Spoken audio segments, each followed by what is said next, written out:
하나님의 말씀 시편 78편 1절에서 8절까지 우리 함께 읽겠습니다. 시작. 내 백성이여 내 교훈을 들으며 내 입의 말에 귀를 기울일지어다.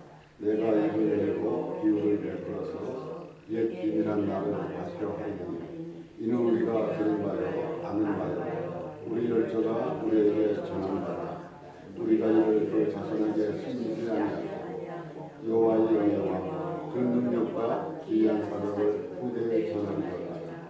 여호와께서 증거를 야곱에게 세우시며 법도를 이스라엘에게 정하시고 우리 열조에게 명하사 저희 자손에게 알게 하려 하셨으니 이는 저희로 후대 곧 후생 자손에게 이를 알게 하고 그들은 일어나 그 자손에게 이르러서 저희로 그 소망을 하나님께 드리며 하나님의 행사를 잊지 아니하고 오직 그 계명을 지켜서 그 열조 곧 완고하고 폐역하여 그 마음이 정직하지 못하고 그 심령은 하나님께 충성치 아니한 세대와 같지 않게 하려 하시니라.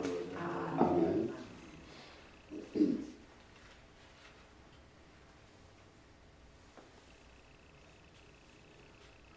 우리가 이 세상을 살아가면서 잘못을 작정하고 잘못을 저지르는 일이 거의 없을 것입니다. 물론 앞뒤 가리지 아니하고 막 자기 기분대로 살아가는 사람들도 있겠지만은 그래도 잘 살아보려고 노력을 했지만은 뒤돌아보게 되면은 굉장히 후회스러운 그런 일들이 더 많은 것을 보게 됩니다. 이 한평생 살아가는데 어쩌면은 굉장히 짧지만은 또 어쩌면은 더 많은 일들이 생기는데 그 가운데서도 우리가 과연 얼마나 참 지난 날을 돌아보면서 잘 살았는가 라는 것을 생각하는 것은 굉장히 중요할 것입니다.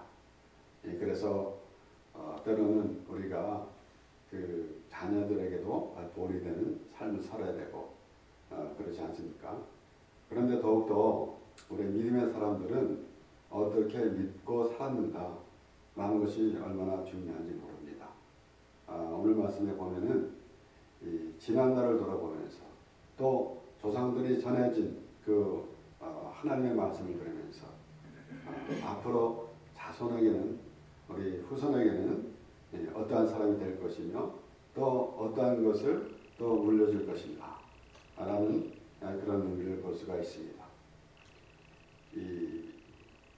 우리가 살면서 자녀들에게 무엇을 좀 물려주고 싶은 마음이 있지 않습니까? 또 재산을 물려준다든가 그렇지 않을 때는 또 가르쳐가지고 그들이 잘 또 살 수 있도록 그런 것을 또 물려주기도 하는데 우리 믿음의 사람들은 과연 우리의 자손들에게 믿음을 물려줘야 하는데 어떤 믿음을 물려줘야 할 것인가.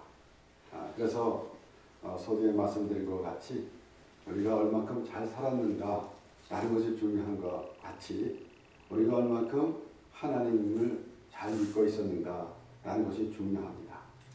우리는 잘 믿지 못하고 너희들은 잘 믿어라 라고 할 수는 없잖아요. 물론 우리는 이렇게 됐지만 너희들은 잘 되라 하는 것은 또 그렇게 말할 수가 있게 되겠죠. 하지만은 그 본을 보이는 것이 더 중요한 것입니다. 그래서 저는 때로는 오래전에 제가 아이들 어렸을 때도 생각하는 것은 너희들 공부해라. 너희들 뭐 나쁜 짓 하지 마라. 뭐 이렇게 말하기보다는 그 부모가 오히려 그런 나쁜 것을 보여주지 않아야 될 것이고 또 자녀들 앞에서 또 책을 읽는 것, 특별히 우리가 하나님의 말씀 읽는 것 이런 것을 많이 보여주면은 그들이 그것을 그 부모가 말을 하지 않아도 자연스럽게 배우고 익히게 될 것입니다. 우리가 오늘 말씀을 보면은 그렇게 이 조상들이 잘못한 것을 후손에게 물려주면 안 되겠다라는 게 있지 않습니까?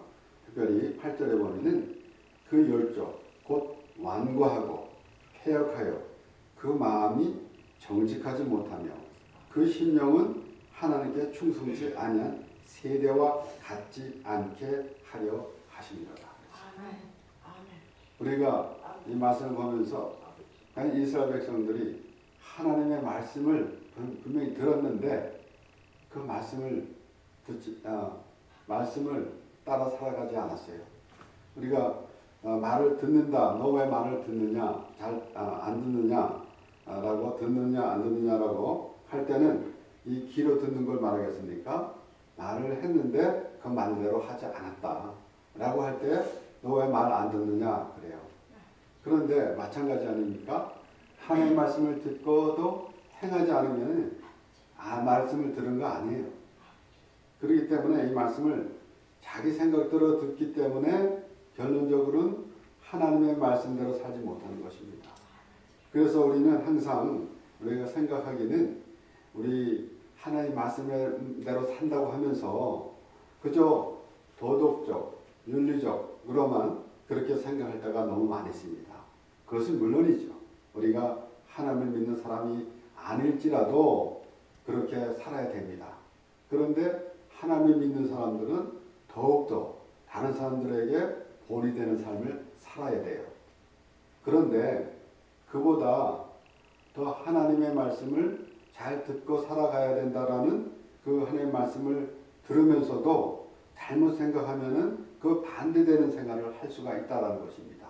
이스라엘 백성들이 왜 하나님 말씀에 거역했다라고 그런 말씀이 나옵니까? 하나님 말씀대로 살아가는 것이 무엇인지 모르고 자기 생각대로 살아갔기 때문에 그래요. 그러니까 결국은 예수님 시대에 유대인들이 그렇게 했잖아요. 그들은 자기가 하나님을 잘 믿는다고 하는데 예수님을 영접하지 않았어요. 그러니까 그것이 어디서부터 잘못된 겁니까? 자기 자신이 생각하는 그 하나님을 바라봤기 때문에 그렇습니다. 그렇기 때문에 하나님의 말씀을 어떻게 듣느냐라는 것이 얼마나 중요한지 몰라요. 예수님은 너희가 성경을 상고하거니와 성경이 내게 대한 말이다 라고 그렇게 말씀하셨어요. 왜 그런 말씀하셨겠습니까? 그들이 하나님을 믿는다 하면서도 예수를 믿지 않았기 때문에 그렇습니다. 결국은 우리가 구약에 난 모든 말씀에서도 예수님이 보여줘야 되는 것인데 어떤 이들은 이렇게도 말합니다. 구약은 율법 시대고 신약은 은혜 시대다. 그래서 율법 시대는 끝났고 그 다음에 은혜 시대가 됐다라는 것이에요. 저는 율법 자체도 은혜입니다. 물론 율법 신앙이냐 은혜의 신앙이냐 라고 우리가 볼 수가 있어요. 율법적인 생각만 갖고 있으면 은혜를 모르는 겁니다. 그런데 예수님께서 말씀하신 대로 너희가 성경을 상고하거니와 성경이 내게 대한 말이다. 무슨 말씀입니까? 그들이 아는 그 성경 안에서 예수님이 있다는 것입니다. 그러니까 구약 성경에서도 하나님 그 예수님을 볼 수가 있어야 될 것이다 라는 것이에요. 그러니까 율법을 준 것 자체도 은혜다라는 것이에요. 결국 율법으로는 무엇입니까? 율법으로는 죄를 깨달을 뿐이에요. 그러면 죄를 깨달았는데 죄의 싹은 사망이라 그랬습니다. 그러면 죽어야 되지 않아요. 근데 예수님이 대신 죽어주셨다는 거죠. 그래서 예수님이 율법을 완성시키러 오셨다라고 그렇게 말씀하시는 것입니다. 그리고 십자가에서 죽으시면서 뭐라고 말씀하십니까? 다 이루었다라고 그렇게 말씀하시는 거예요. 그래서 오늘 저는 이 말씀을 보면서 특별히 우리가 자녀들에게 남겨줘야 될 유산이 무엇인가 라는 것을 생각해 보게 됩니다. 바로 우리의 믿음이라는 것입니다. 우리는 믿어라, 교회 잘 다녀라 라는 것도 중요하겠죠. 하지만 부모가 온전한 그 모범된 믿음 생활을 해야만이 그렇게 될 거 아닙니까? 그리고 특별히 하나님 말씀을 잘 알 수 있도록 우리가 하나님 앞에 나와 말씀을 들으며 또 기도하면서 정말 내 생각을 내려놓고 하나님의 생각으로 성령의 인도하심으로 하나님의 말씀을 들음으로 하나님의 은혜가 넘쳐나게 될 때에 우리는 그렇게 자녀들을 위해서 기도하게 되게 된다면은 자녀들이 하나님의 그 말씀대로 그 하나님의 은혜를 받고 살아갈 수 있다라는 것입니다. 물론 이 마지막 때를 자꾸 말하는 사람들에게는 이제 자녀들까지도 아마도 자녀들까지는 생각하지 않을 수도 있어요. 그렇지 않습니까? 우리 지난 벌써 또 오래된 이야기지만은 계속해서 주기적으로 반복되는 그런 일들이 있었는데 뭐 최근에도 여러 일이 많이 있었겠죠. 하지만은 우리가 잘 아는 사건 92년도에 이제 예수님께서 오신다라고 할 때 그런 사람들은 어째 자녀들에게 대한 그런 의미도 없을 거 아닙니까? 우리는 사실 자녀들을 위한 것이 나를 위한 것이고 또 나를 위한 것이 곧 자녀들을 위한 것이고 그렇기 때문에 우리가 자녀가 자손이 후손이 잘 되어야 된다라는 것은 그렇게 기도한다는 것은 물론 이 세상에 살아가면서 참으로 재난도 만나지 아니하고 또 질병도 걸리지 아니하고 그리고 또 풍요롭게 이렇게 잘 건강하게 잘 살아가길 원하는 우리의 바람입니다. 그런데 핵심적인 것은 바로 우리가 하나님의 말씀에 순종함에 따라서 자녀들이 후손이 참으로 하나님으로 인해서 참으로 하나님의 은혜로 살아간다는 그런 믿음으로 우리가 살아가야 된다는 것이에요. 그래서 하나님의 말씀에 순종하면은 천대의 은혜를 주신다라는 말씀을 우리가 기억하고 있는 것입니다. 그래서 그 말씀이 얼마나 우리에게 복된 말씀인지 모릅니다. 우리는 우리가 원하는 그러한 복을 찾으려고 애를 쓰고 살아가지만은 하나님은 말씀을 통해서 벌써 하나님께서 주시는 복을 우리에게 펼쳐 보여주십니다. 그 하나님께서 주시는 그 하나님께서 내려주시는 복을 받으며 살아가는 우리가 되길 원하는 것이에요.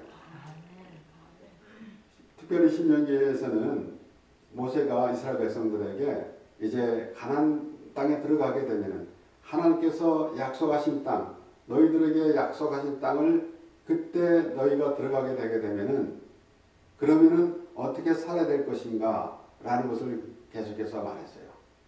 그러니까 이 애굽에서 나온 세대들, 1세대들은 거의 다 죽고 그리고 이제 20세 미만서부터 시작해서 새로 태어난 이제 이스라엘 백성들, 곧 하나님께서 택한 백성들이 가나안 땅, 곧 하나님께서 약속하신 땅으로 이제 가게 되게 될 때는 어떻게 살아야 된다라는 것을 말하는 겁니다.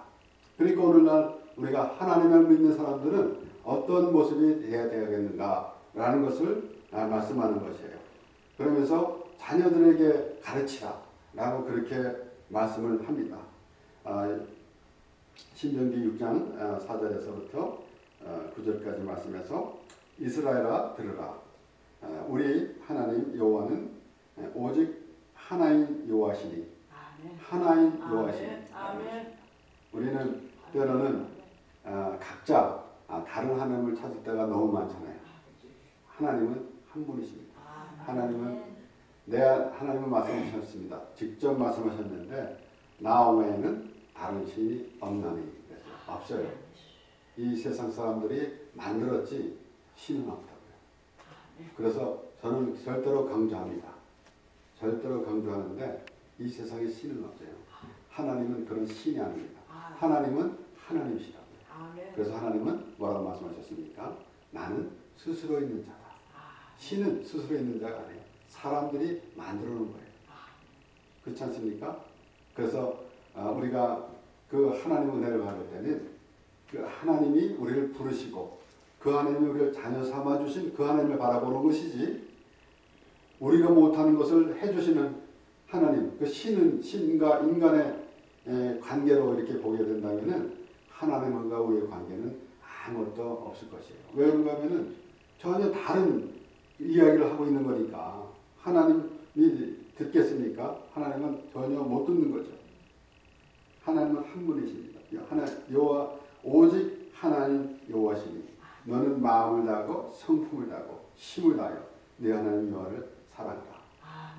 우리가 어떻게 하나님을 사랑하겠습니까? 하나님의 말씀을 듣는 것. 아멘. 하나님의 말씀에 순종하는 것이 하나님을 사랑하는 것 아닙니까?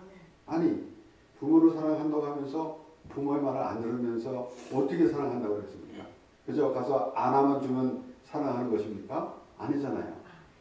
하나님 말씀을 들으면서, 그러니까 너는 마음을 다하고 성품을 다하고 힘을 다하여 네 하나님 여호와를 사랑하라. 이 말씀에서 때로는 그 조금씩 오해를 하기도 해요. 어떤 무슨 힘을 내가지고 여기서 힘을 다하여라고 했다고 해서 그저 노력을 해서 사랑하라 라는 것으로 그렇게 생각할 때가 많이 있습니다. 그러니까 다른 데 힘을 두지 말고 하나님의 마음을 두면은 그 힘을 다하여 사랑하는 거 아닙니까? 우리가 마음을 얼마나 많이 뺏깁니까? 이 세상에 살아가면서 마음을 너무 많이 뺏기고 있는데 바로 온전히 하나님께 마음을 두고 있다고 한다면은 그것은 우리가 정성 것이 아니에요. 어디 가서 어떤 신을 섬기는 그런 정성의 의미가 아닙니다. 하나님의 사랑을 받는 그러한 그 자리에 있으라라는 것이에요. 하나님의 은혜를 받는 자리에 있어야 되는 것이지 내가 뭐를 그냥 정성껏 있으려는 것은 그건 끝도 한도 없어요. 뭐가 정성껏이고 정성껏은 제가 늘 말씀드리지만은 무속인들이 더 정성껏 합니다. 더 다른 종교 이방 신을 믿는 종교 다른 이방 종교 사람들이 더 정성껏 해요. 정성껏이 아니라 우리 죄된 모습으로 하나님께 나오는 것이 하나님께서 기뻐하는 것입니다. 아멘. 아멘. 오늘날 내가 네게 명하는 이 말씀을 너는 마음에 새기고 내 자녀에게 부지런히 가르치며 집에 앉았을 때든지 길에 행할 때든지 누웠을 때든지 일어날 때든지 이 말씀을 강론할 것이며 너는 또 그것을 내 손목에 매어 기억을 하며 내 미간에 붙여 표를 삼고 내 집 문설주와 바깥문에 기록할지니라. 이렇게 하라고 그랬다고 그냥 이 문설주에 붙여놓고 여기다 묶어놓고 되는 사람이 있잖아요. 그게 무슨 의미가 있습니까? 이 의미를 확실히 알아야죠. 우리는 항상 기뻐하라, 쉬지 말고 기도하라, 범사에 감사하라. 쉬지 말고 기도한다고 하면 밤새도록 잠단적으로 기도합니까? 아니잖아요. 항상 하나님께 기도하는 자세가 있어야 되는 것이고, 그리고 항상 기뻐해야 되죠. 왜 그런가 하면은 왜 기뻐해야 됩니까? 우리는 하나님의 주관 아래에 있기 때문에. 네. 그래서 저는 조금 불편한 이야기지만은 어떤 일을 당한 사람에게 오래전에 가서 신방하면서 항상 기뻐하라라는 그 말씀을 전했어요. 당치도 않겠죠, 듣는 사람에게는. 그런데 그게 하나님께서 하나님의 뜻이라고 그랬거든요. 하나님의 뜻이라고 그랬어요. 그렇지 않습니까? 왜냐하면 하나님께서 모든 것을 주관하시기 때문에 우리는 그러잖아요. 로마서 8장 28절에 우리가 알거니와 하나님을 사랑하는 자 그때로 이르는 자에게는 모든 것이 합력하여 선을 이루니까 그랬어요. 그러니까 일단은 우리가 하나님의 사람인가 하나님을 사랑하는 자인가 이것이 문제지 우리의 환경이 그렇게 중요하지 않다는 것입니다. 물론 우리가 이 세상에 살아가면서 환경에 그 영향을 많이 받습니다. 하지만은 그것을 이기는 그러한 믿음이 우리에게 있어야 된다는 것이에요. 그래서 이제 신명기에 나오는 모세가 그 이스라엘 백성들에게 그렇게 말하는 것은 그렇게 이 자녀들에게 그렇게 가르치라라는 의미는 결국은 우리는 하나님 안에서 하나님의 모든 주관 안에서 살아가는 것을 의미합니다. 우리가 하나님과는 동떨어진 그러한 상황인데 우리를 어떤 생활의 방편을 위해서 그래서 생활의 방편으로 이제 하나님을 또 끌어들여서 우리가 우리의 편하려고 그렇게 하는 것이 아니다라는 것이에요. 우리는 하나님으로 인하여 살아가는 그러한 삶이 되어야 된다라는 것입니다. 그래서 오늘 본문 8절에 말씀을 보면은 그들이 잘못했기 때문에 그것을 거울 삼아서 그렇게 되지는 않아야 되겠다라는 것이에요. 그러면서 그 앞에 그 말씀은 뭐냐면 6절부터 말씀을 보면 이는 저희로 후대 곧 후생 자손에게 이를 알게 하고 그들은 일어나 그 자손에게 일러서 저희로 그 소망을 하나님께 두며 하나님의 행사를 잊지 아니하고 오직 그 계명을 지켜서 그랬어요. 그러면서 지킴으로 그 세대와 하나님 말씀을 듣지 않던 세대와는 같지 않게 하려 한다라는 것이에요. 그래서 그 말씀이 뭐라는 말씀인가 하면은 바로 저희로 그 소망을 하나님께 두며 모든 것이 하나님께 소망을 준다라는 것입니다. 우리는 가끔 그렇게 말하지 않습니까? 소망은 우리의 하늘나라의 소망을 둡니다 라고 말하지만은 실제적으로 그렇게 되어져야 돼요. 입으로만 하나님의 나라에 소망을 둔다고 하지 않고 실제적으로 그렇게 돼야 돼요. 어떤 이는 믿음은 느낌이 아닙니다 그랬는데 그 어떻게 말해서 그렇게 되는지 모르지만은 저는 그 표제만 봤어요. 이 느낌이라는 의미가 물론 달라서 그렇게 말할 수도 있겠지만은 실질적으로 체험이 돼야 돼요. 내가 하나님을 믿는다고 한다면은 내 안에 하나님이 계시는 것을 알고 내 안에 예수님이 계시는 것을 내가 깨닫게 되고 그래야 되는 것입니다. 물론 우리가 이 세상에 살아가면서 참으로 고통스러운 일이 있을 때 정말 하나님이라는 말이 그렇게 정말 와닿지 않을 때도 없잖아 있습니다. 너무 고통스러울 때는. 하지만은 우리가 말씀을 통해서 그 하나님을 깨달아지게 되면은 비로소 우리가 하나님을 바라보는 그런 심령이 되게 됩니다. 출애굽기 12장에서도 자녀들에게 대해서 이렇게 언급합니다. 6월절의 사건, 12장 24절에서부터 28절까지 말씀에 너희는 이 일을 규례로 삼아 너희와 너희 자손이 영영이 지킬 것이니 그랬어요. 너희와 너희 자손이. 오늘날 우리가 우리 세대만을 위해서 살아가려고 하는 사람이 그렇게 많지는 않을 거예요. 우리가 때로는 그 자녀들을 위해서 이민을 왔다. 자녀들만 위해서 우리는 이렇게 살았지만 너희는 좀 잘 살았으면 좋겠다라는 것이 부모 마음 아닙니까? 그런데 우리가 하나님을 믿는 사람들은 분명히 이제 하나님께서 말씀하신 대로 너희와 너희 자손이 다시 지어야 된다는 것이에요. 그러니까 자손까지도 자손이 복을 받는 게 우리가 복을 받는 것이고 우리가 복을 받는 것이 바로 자손이 복을 받는 것이다 라는 것입니다. 그렇기 때문에 나는 아무렇게나 살아도 되고 이제 너희는 잘 살아라 라기보다는 내가 이제 잘 돼야 하나님 앞에 잘 돼야만이 자손이 잘 된다 라는 의미를 우리가 생각해 보게 됩니다. 너희는 여호와께서 허락하신 대로 너희에게 주시는 땅에 이를 때에 이 예식을 지킬 것이라. 이후에 너희 자녀가 묻기를 이 예식이 무슨 뜻이냐 하거든 너희는 이르기를 이는 여호와의 유월절 제사라. 여호와께서 애굽 사람을 치실 때에 애굽에 있는 이스라엘 자손의 집을 넘으사 우리의 집을 구원하셨느니라 하라. 하매 백성이 머리 숙여 경배하니라. 이스라엘 자손이 물러가서 그대로 행하되 여호와께서 모세와 아론에게 명하신 대로 행하니라. 그래서 우리가 예수 믿고 구원받았는데 자녀들 정말 후세까지 벌써 이 사도 바울이 창세전에 우리를 택해 주셨다라는 그 말씀을 우리가 생각하면서 우리의 앞으로 주님 오시는 날까지 우리의 이어지는 모든 자녀 자손 후손이 예수 믿고 구원받고 예수 그리스도 안에서 참으로 복된 삶을 살아가길 원하는 그러한 기도와 우리의 그러한 믿음이 우리에게 있기를 원하는 것입니다. 그러므로 이렇게 우리는 우리 스스로 만족하는 그런 의미가 아니라 하나님께서 주시는 말씀을 통해서 자녀들까지도 벌써 우리 아직 눈에 보이지 않는 후손까지도 우리가 생각을 하면서 바로 하나님의 안에 거하는 그러한 의미를 우리가 생각해 봐야 된다는 것입니다. 우리 오늘 8절 말씀과 같이 이렇게 그 하나님 말씀에 충성지 아니한 그 세대가 있었는데 신명기 8장 1절에서는 또 이렇게 말씀합니다. 1절에서 6절까지 말씀에 내가 오늘날 명하는 모든 명령을 너희는 지켜하라. 그리하면 너희가 살고 번성하고 여호와께서 너희의 열조에게 맹세하신 땅에 들어가서 그것을 얻으리라. 이렇게 특별히 그 신명기에 나오는 그 복에 대한 복에 대한 말씀은 우리가 굉장히 귀를 기울이며 듣습니다.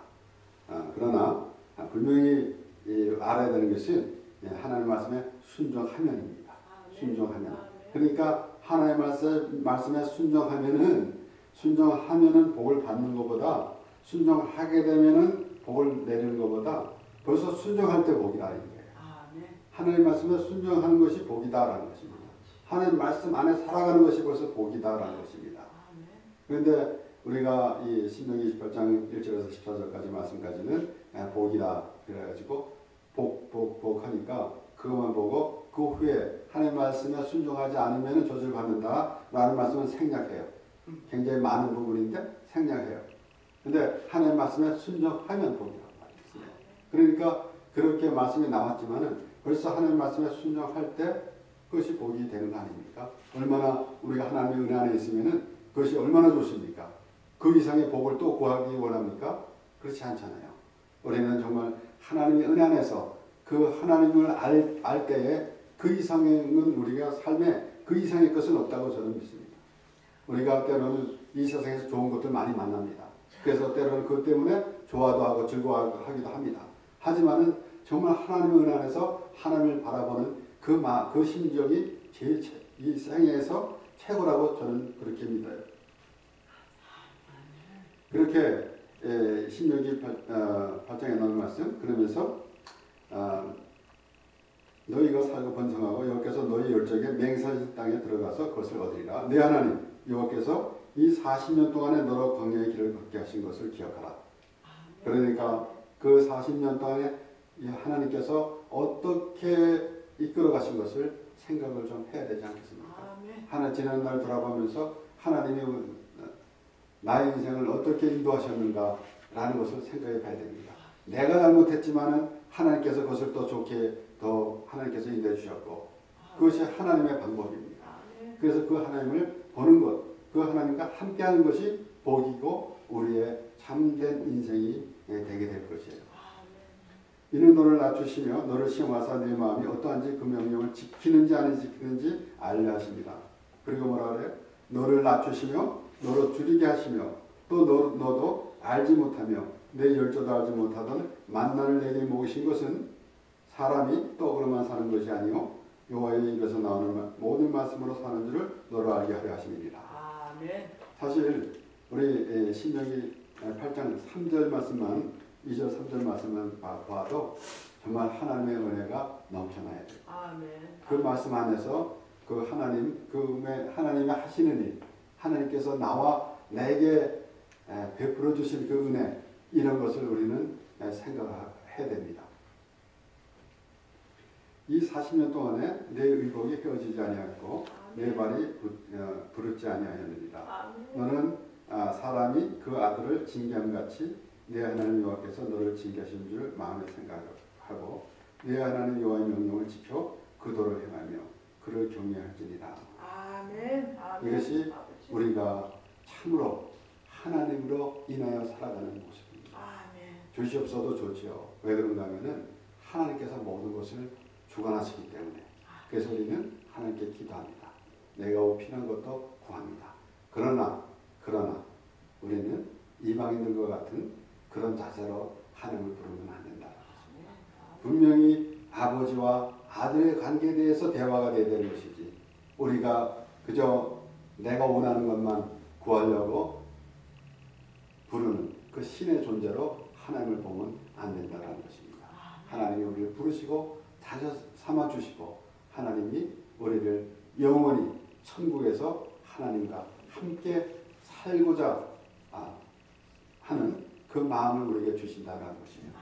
그래서 하나님께서 우리를 부르시고 예정한 대로 부르시고 우리를 어렵다 여겨주시고 우리를 날마다 영화롭게 하십니다. 그래서 바울은 우리가 두렵고 떨림으로 너의 구원을 이루라 라고 그렇게 말합니다.